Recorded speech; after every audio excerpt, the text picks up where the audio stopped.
Welcome to Chemistry at Hononegah High School. I'm Brian Brown, and today we'll be looking at section 19.2, dealing with understanding pH calculations, how to calculate it, and how to get back to the original concentrations that it comes from. So what we're really looking at today is pH, and for this you're going to need a calculator handy. Now, if you remember from what we talked about yesterday, water autoionizes to form H plus and OH minus. And in a neutral solution, the H plus is always going to equal the OH minus. So in pure water, it's a neutral solution because these two concentrations are equal to each other. When we dissolve something in water, we might end up changing these concentrations or we might not through an equilibrium shift. Well, if we put something in water that has absolutely no effect on these two concentrations, it's still going to be neutral. But in an acidic solution, we added something that increased our H plus concentration and decreased our OH minus concentration. And therefore, we had an acidic solution when H plus was greater than OH minus. And a basic solution, it was the exact opposite. We did something that increased OH minus and decreased H plus. And therefore, we had a basic solution. So acidity and basicity are really tied to the concentrations of these ions, H plus and OH minus. Now, at 298 K, so room temperature, because in degrees Celsius, that'd be 25 degrees Celsius, which is what's considered room temperature. Pure water, the H plus and OH minus, both equal the same number, 1 times 10 to the negative 7th. So, at normal room temperature, these two concentrations not only equal each other, but they equal a billionth, basically, 1 times 10 to the negative 7th. Very, very, very small number.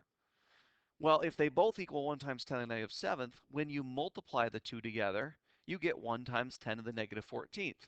This is one of our useful relationships that you're going to end up using for today's homework and the worksheet dealing with calculations of pH and so forth. So this is one useful relationship we're going to end up looking at. Now, remember when H plus increased, OH minus decreased, but the product is still going to always equal the same thing, 1 times 10 to the negative 14th. So even when we have an acidic or a basic solution and the H plus and the OH minus don't equal each other, they're still tied together. When one goes up, the other's going down by a very specific amount. And their product is still always going to equal 1 times 10 to the negative 14th. So since this is an equilibrium reaction, this relationship holds true for water under all concentrations of H plus and OH minus. So the product of H plus and OH minus is always going to equal the same number, 1 times 10 to the negative 14th. So if we know what our H plus concentration is, we can always calculate our OH minus. When we know what our OH minus concentration is, we can always find out what H plus has to equal using this equation. So this is one of our fundamentally important equations when we're dealing with acid-base calculations. So what is the OH minus if the H plus is 2.3 times 10 to the negative fourth? So we're going to put this exact idea to work. So here's where you're going to be starting to use your calculator with this situation. Now remember, the two have to multiply to 1 times 10 to the negative 14th, and that would mean 2.3 times 10 to the negative fourth times OH minus has to equal 1 times 10 to the negative 14th. Well, that would mean OH minus would equal 1 times 10 to the negative 14th over 2.3 times 10 to the negative 14th. So get out your calculator, take 1 times 10 to the negative 14th. Remember, don't hit times 10, that's your EE or EXP key. So 1 EE and then the negative key and then 14. Divide that by 2.3 times 10 to the negative fourth, and you get 4.3 times 10 to the negative 11th. So if we know one concentration, H plus or OH minus, we can always calculate the other by dividing that value into 1 times 10 to the negative 14th. So if you know H plus or OH minus, you can calculate the other. Because H plus and OH minus concentrations are small numbers, and people don't understand small numbers. Remember, if it's acidic, that means H plus would be greater than OH minus. And right here, this was our H plus, and this was our OH minus. Well, some people, when they look at these, have a hard time saying which one is bigger or smaller. Now, I hope that's not you. So I hopefully you realize that this is a larger value because it has a less negative exponent up here. But some people look at this bottom number and say, oh, 10 to the negative 11. 11's big, so that's got to be the larger value. So what this means is the concentrations we're dealing with are always going to be less than 1. They're always small numbers. And people have a hard time sometimes understanding numbers less than 1. So it would be nice if we had a method to simplify which one of these two is bigger. Because Believe it or not, many of your parents may have a hard time telling you which of these two numbers is bigger and which of these two numbers is smaller. And that doesn't make them any different from anybody else who doesn't practice and use these numbers all the time. So, because H plus and OH minus are such small numbers, scientists invented the pH scale to simplify these small odd numbers.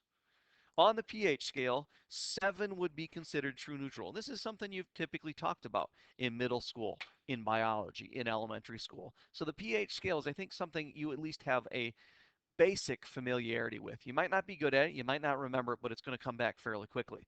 Well, on the pH scale, 7 would be neutral, less than 7 would be our acid range, more than 7 would be our base range. Well, where do we get these numbers from? So where did pH 7 actually come from? And how come less than 7 is acidic and how come more than 7 is basic? But this is something that you probably knew prior to this class, is when your pH is 7, you're neutral, when it's less than 7, you're acidic, and when it's more than 7, you're basic. But where do these numbers actually come from? Well, where they come from is our two concentrations, H plus and OH minus. So they come from the actual values for the H plus concentration of the solution and the OH minus concentration of the solution.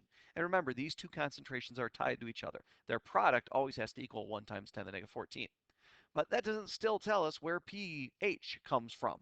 So where does the actual term pH come from? Well, since we're looking at something that helps us determine whether something is acidic or not, it would make sense that pH, which has this H inside it, and H has something to do with acids, that it should be related to the H plus concentration.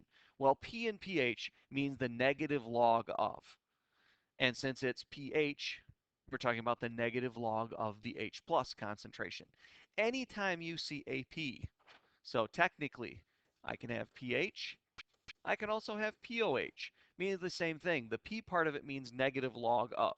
So this would be the negative log of the H plus, and this would be the negative log of the OH minus. So P always means the same thing, negative log of. And since we're talking about pH here, that would be the negative log of the H plus. So literally, if I want to calculate pH, I would take the negative log of the H plus concentration. Now, for those of you with the graphing style calculator, which is most of you literally will plug it in your calculator in exactly this way. You'll hit the plus minus key, then you'll hit the log key, and if at that point it tells you error, then you don't have a graphing style calculator. And then you would plug in whatever the H plus concentration is. Hit equals, and it's going to take the negative log of that value, and it'll tell you then what its pH is. So this is our second useful equation here. So this is another thing you've got to be familiar with and know how to use. So how do we get pHs? Well, they come from H plus concentration. You just take the negative log of the H plus concentration. Now, if we have pH, and that's something you've heard before, well, P always means negative log of. So there's technically a base scale out there as well called POH. You just haven't heard of it before because it would make what's already potentially confusing to a middle and elementary school student even more confusing. So you've probably never heard of the pH scale or the POH scale. And that's because we've never really talked about the H plus OH minus idea before this because you haven't understood the chemistry behind it. And back in elementary and middle school, you may not have understood the numbers either in order to understand this application. But we do have pH, which is a negative log of the H plus, and we also have POH, which would be the negative log of the OH minus. So if I know H plus and OH minus, I can find the other, and I can also find their p values.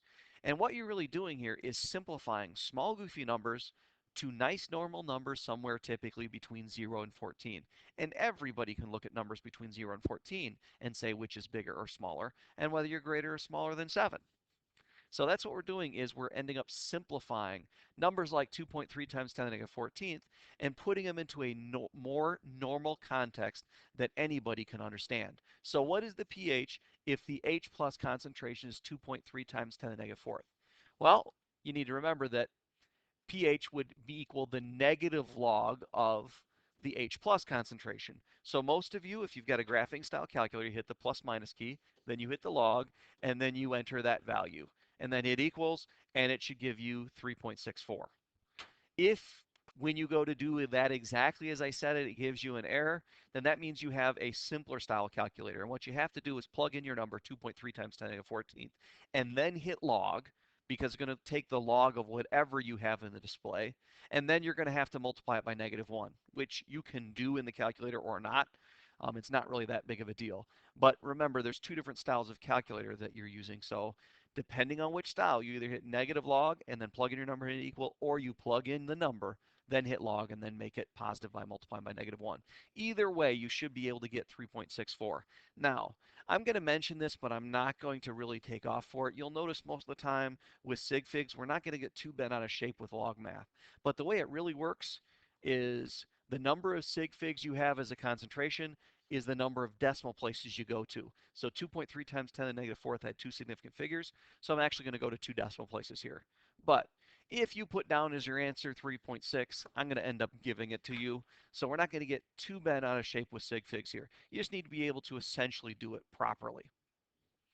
Now, how do you find the original concentration if you're given a pH or a pOH? So we've talked about how to go from one concentration to the other. We've talked about how to go from either concentration to a p-value. But what if I know what the pH is and I want to get back to my original concentration? Well, there's got to be a way to do this. And since we're talking about doing the opposite, that must mean we're going to do mathematically the opposite. So to go to pH, we use the negative log of H plus. So we want to exactly undo that. So the last thing we did basically was multiply by -1. So now it's the first thing we're going to do here. So anti-log is the opposite of log. It is the 10 to the x key on your calculator. So that should be above wherever your log key is. So if you're hitting your log key, above that you should notice there's a 10 to the x. So for most of you, it's going to be a second function on your calculator. So if I want to find out what the H plus is, and I know the pH, I'm going to make it negative and take the anti-log of that. If you have a graphing style calculator, you're going to hit second log to get to the 10 to the x, and then you're going to hit the plus minus, and then you're going to plug in your pH, and then you're going to hit execute. For those of you who have the simpler non-graphing style calculator, you're going to take your pH, make it negative, and then hit anti-log. And if you have pOH to get OH minus, you do the same thing. Make it negative and take the anti-log of it. And remember, anti-log is the 10 to the x key on your calculator. It should be above the log function. So let's say our pH is 4.2. Well, I want to take then the anti-log of -4.2. Graphing style calculator, anti-log plus minus 4.2 hit equal. It should kick out 6.3 times 10 to the -5th. And remember, you may have to convert to scientific notation to see that's exactly what it's giving you. And notice that I really didn't pay attention to my sig fig rules here that I just talked about. If it goes to tenths, that's one decimal place. That should be one significant figure here. I still put it to 6.3 times 10 to the fifth. So just as a rule of thumb when you're doing this, go to one decimal place for your p-values and one decimal place for your concentrations, and that should always be good enough. We're not going to mark off for rounding on any of these things. So anti-log of -4.2 is where I got the 6.3 times 10 to the -5th. So how are pH and pOH related? Well, they should be related if everything else has been related. Well, it's actually one of the simplest relationships there is. It's one of the quickest and easiest to do. pH of a solution plus its pOH always has to add up to 14 every single time. So if I know what my pH is, it's really quick and easy to get pOH. And if I know what my pOH is, it's really quick and easy to get pH. So those two are probably the easiest type of calculation to do. You can often do those in your head. So if you notice, if I put my pOH values here and my pH values, notice they're always going to add up to 14. Now, as a review, so one last thing we're going to look at here is if I give you any of these four, you should be able to get to the other three using the relationships we just talked about.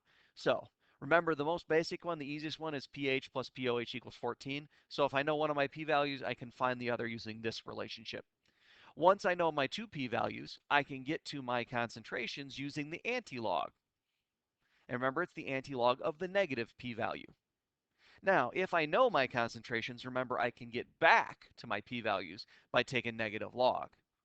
And then finally, if I know H plus and OH minus, they have to multiply to 1 times 10 to the -14. So this is the relationship between all of the variables that we looked at.